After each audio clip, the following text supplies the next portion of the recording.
Komisi 4 DPRD Provinsi Jawa Barat meninjau proyek revitalisasi Situ Ciburuy yang merupakan salah satu program strategis pemerintah Provinsi Jawa Barat.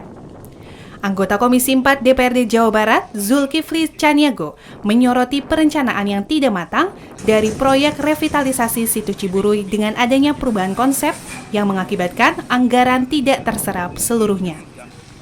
Zulkifli menambahkan pada tahun 2020, revitalisasi Situ Ciburuy dianggarkan sebesar 38 miliar. Namun, penyerapannya kemungkinan hanya 20 miliar karena adanya perubahan konsep.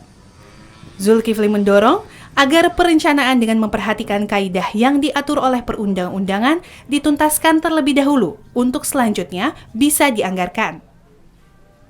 Direncanakan 2020 ada floating market. Ternyata ini hasil dari pemeriksaan bukan kewenangan dari provinsi, bukan kewenangan dari PSDA. Ini adanya di pusat ya.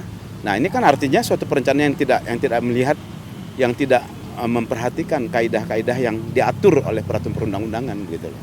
Kita berharap tuntaskan saja perencanaan dulu.